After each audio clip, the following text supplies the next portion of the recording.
You are being eaten alive right now without a single scratch on your body. A silent predator is actively bankrupting your life force. Discover the brutal psychological amputation you must perform today, or risk arriving at your deathbed, realizing you surrendered your entire destiny to a ghost. Imagine bleeding out, but there is no wound. You haven't lifted a single heavy stone, you haven't fought a war in the trenches, yet your bones ache with a leaden heaviness and your spirit is so utterly paralyzed you can barely lift a finger. You collapse onto your couch at the end of a grueling day, your eyes dead and glazed over a glowing screen, while a relentless predator tears your mind to shreds. Did my boss figure out I'm an imposter? Why did my coworker use that condescending tone in the meeting? Am I going to lose my livelihood next month? You are being eaten alive right now, not by wild beasts prowling in the dark, but by the very organ meant to protect you. Welcome to the era of invisible slaughter. Welcome to the devastating reality of internal friction. At BrainBoost US, 05 warmly welcomes you to a journey into the darkest, most hidden corners of your own mind. If you want to survive this modern mental apocalypse and reclaim the fierce, liberated life you were always meant to live, I urge you to hit that subscribe button right now to fuel our mission of bringing you the profound, life-altering truths they will never teach you in school. This internal friction is the psychological equivalent of flooring the gas pedal of a high-performance machine while the emergency brake is violently yanked up. The engine is screaming, the fuel is burning out of control, the gears are grinding into dust, but you haven't moved a single inch forward. We are hemorrhaging our most precious resource, our mental life force, into a bottomless void of things we absolutely cannot control. It is a merciless dictator living rent-free inside your skull, exploiting your last drop of sanity to script catastrophic scenarios that will likely never happen. But why do we willingly torture ourselves like this? To understand this tragic flaw, I need you to travel back tens of thousands of years with me, to the unforgiving African savannas. Picture our ancestors. They didn't have armor-plated skin, venom, or sharp claws. Their only weapon against brutal extinction was the tribe. To be cast out meant starving to death or being torn apart by apex predators. Because of this, our brains hardwired a hyper-vigilant, paranoid alarm system. You must constantly decode the eyes and judgments of others. If the tribe dislikes you, you die. That primal, visceral terror is still pulsating in your DNA today. As you sit in your climate-controlled, concrete-reinforced apartment, you are trembling at a slight frown from your manager with the exact same physiological panic your ancestor felt when facing exile from the safety of the cave. We are carrying around Stone Age hardware desperately, trying to run 21st century software, and the system is completely crashing. The cruelest irony of this self-destruction lies in a psychological trap known as the illusion of control. We are creatures terrified of the unknown, desperately craving certainty in a chaotic, unpredictable universe. So, we invent a delusional coping mechanism. We somehow convince ourselves that agonizing over a problem, losing sleep, or shrinking ourselves to please others will magically alter the fabric of reality. We secretly believe that if we just worry enough about tomorrow's flight, our anxiety alone will keep the plane in the air. It is a spectacular deception of the human mind. Worrying has never once stripped tomorrow of its sorrow. It only ruthlessly amputates the strength and beauty of today. To see the absolute peak of human defiance against this mental trap, look no further than the cinematic spectacle of Chris Gardner's real-life agony in the pursuit of happiness. Picture that devastating moment. A desperate father holding his sleeping toddler on the filthy floor of a subway station bathroom. His wife has abandoned him, his bank account is a graveyard, he is homeless, dragging around heavy bone density scanners nobody wants, all while working a grueling, unpaid internship at a stock brokerage. An ordinary man would have drowned in a toxic ocean of internal friction, cursing God, hating his ex-wife, or spiraling into madness about how he would survive tomorrow. But Chris performed a brutal, agonizing psychological surgery on himself. He amputated every ounce of concern for the uncontrollable. He stopped caring about the mocking stares of creditors or the cruel unfairness of society. He violently recalled 100% of his mental energy to a singular, piercing focal point. What he could do right, in this exact second. Make one more client call. Read one more page of material. Fix one more broken scanner. He is the blindingly radiant proof that when you reject the illusion of control, you seize actual, undeniable power, turning the deepest abyss of adversity into a launchpad instead of a grave. Chris Gardner's radical mental shift exposes a glaring, uncomfortable truth about our own daily existence. We are rarely the victims of our actual circumstances, but rather the willing hostages of our own agonizing perceptions. If you truly examine the architecture of your misery, you will find that the vast majority of your suffering is entirely self-authored. We possess a dark, almost grotesque addiction to our own internal friction because, on a subconscious level, it tricks us into feeling productive. When you lie awake at 3 in the morning, your heart pounding against your ribs as you endlessly rehearse an argument that hasn't happened and likely never will, your brain genuinely believes it is doing the necessary work of survival. We have falsely equated worrying with caring and panic with preparation.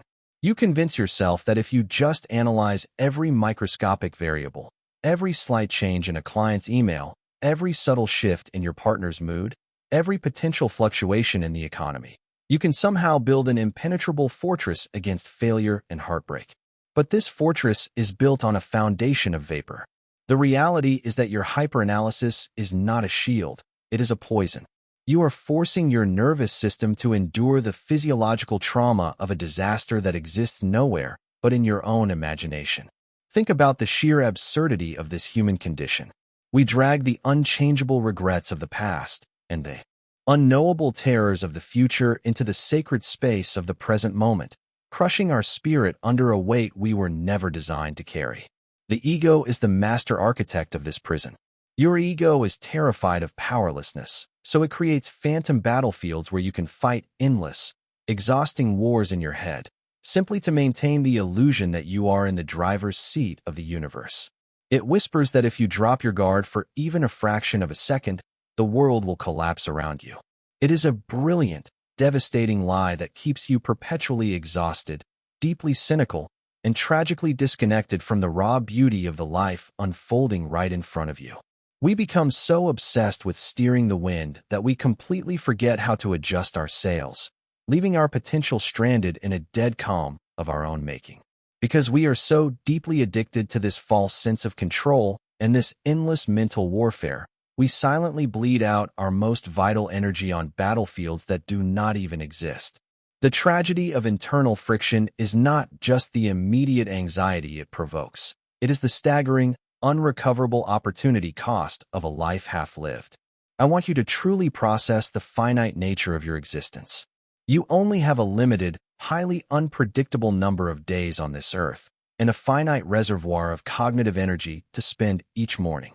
When you allocate 70% of your mental life force to dissecting the unfairness of your industry, the toxic behavior of your relatives, or the unpredictable trajectory of global markets, you are effectively bankrupting the only resources you need to actually build your dreams. Imagine the symphonies that were never composed, the revolutionary businesses that were never launched, and the profound romances that withered on the vine, all because the architects of those beautiful things were too busy paralyzed by the fear of judgment or the dread of an imaginary failure. This invisible epidemic is actively robbing you of your presence. Have you ever sat across a dinner table from someone you deeply love, nodding along to their words, while your mind is completely hijacked by a spiraling thought about a minor mistake you made at work? You were physically there, but your soul was entirely absent. You surrendered a priceless, unrepeatable moment of human connection to a ghost. The ultimate tragedy of the human experience is to arrive at the end of your life, lying on your deathbed, only to realize that you spent the overwhelming majority of your precious decades desperately defending yourself against threats that never materialized. You realize, far too late, that the monsters were never under the bed. They were manufactured in the very mind that was supposed to help you soar. The cost of this friction is not just a headache or a bad mood. The cost is your destiny. To halt this tragic bleeding of your life force and escape the graveyard of unfulfilled potential, you cannot rely on gentle affirmations. You must embrace a ruthless, uncompromising philosophy of detachment. You must perform the exact same psychological amputation that Chris Gardner executed in that subway bathroom. This is not about toxic positivity, and it is certainly not about ignoring reality. It is about drawing a violent, absolute line in the sand between what you can control and what you cannot. It is time to look at the uncontrollable variables of your life, the opinions of your peers, the decisions of your executives, the chaotic whims of the economy, the inevitable passage of time, and let them burn. You have to give yourself the radical permission to stop caring about things you cannot touch with your own two hands. If the market crashes tomorrow, let it crash. If a coworker decides to misinterpret your ambition as arrogance, let them sit in their resentment. Their perception is their karma. Your reaction is yours. This requires a visceral, almost painful surrender of the ego. You must look in the mirror and admit, with profound humility, that you do not rule the universe.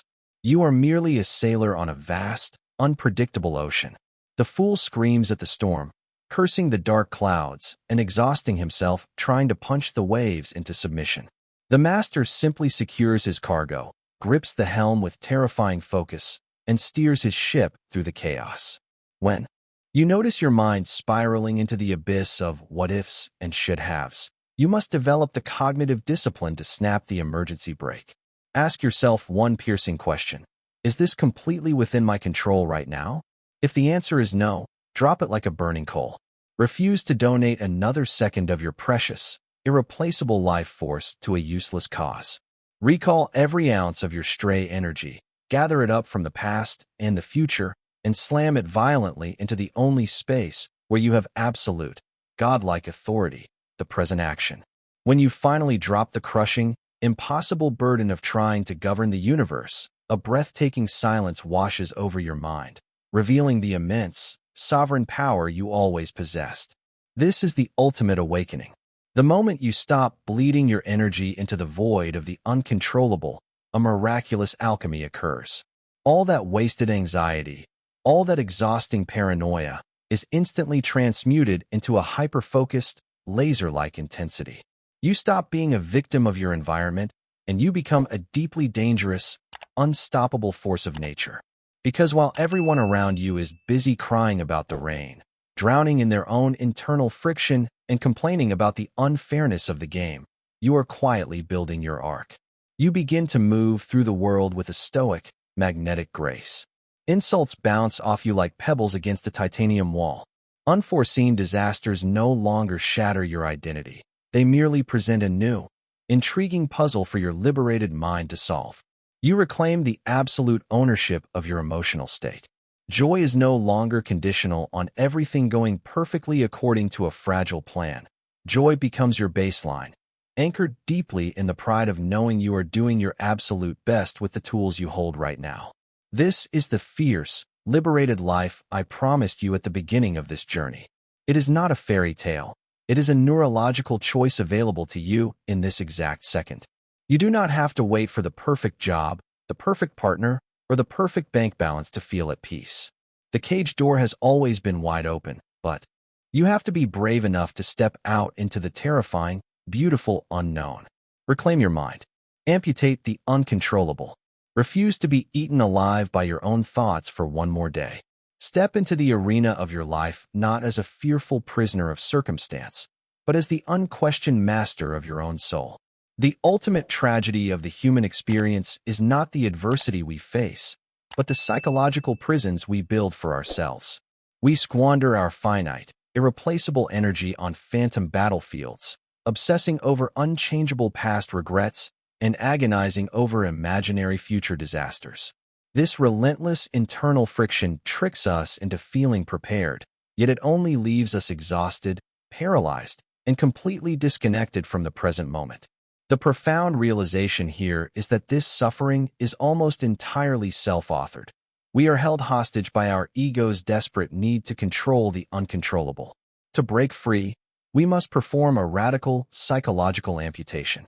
This requires a ruthless, uncompromising detachment from everything outside our direct physical control, the opinions of others, the unpredictable whims of the economy, and the natural chaos of the outside world. By forcefully drawing an absolute line in the sand between what we can influence and what we cannot, we immediately halt the devastating bleed of our life force. Dropping the impossible burden of trying to govern the universe allows a profound silence and clarity to emerge within the mind. All the cognitive energy previously wasted on anxiety is instantly transmuted into laser-like focus and undeniable momentum. You cease to be a fearful victim of circumstance and transform into the sovereign master of your own destiny, anchored firmly in the only realm where you hold true, unquestioned authority, immediate present action. True power does not come from anticipating and controlling the world around you. It comes from mastering the world within you. The ego's desire to mentally fight every potential threat is a devastating trap that actively robs you of your destiny. Absolute freedom, unbreakable peace, and peak performance are achieved only through the radical surrender of what you cannot control. The emergency brake technique. The moment you feel your chest tighten over a what-if scenario or a past mistake, physically pause and ask yourself one piercing, binary question. Is this completely within my direct control right now? Ruthless amputation. If the answer is no, treat that thought like a burning coal. Drop it immediately. Give yourself radical, unapologetic permission to stop caring about outcomes, opinions, or events you cannot dictate with your own two hands. Anchor in present action. Immediately gather that reclaimed mental energy and slam it into a single, tangible action you can control in this exact second, whether it is finishing a specific task at work, organizing your environment, or simply looking the person in front of you in the eyes and listening deeply. What is one specific worry or what if in your life right now that you know you need to let go of because it is completely out of your control? Please kindly share your thoughts in the comments section below so we can all read and learn from each other's perspectives. If you found value in this message, please subscribe to the channel to support our work and give us the motivation to keep creating more profound, high-quality content for you.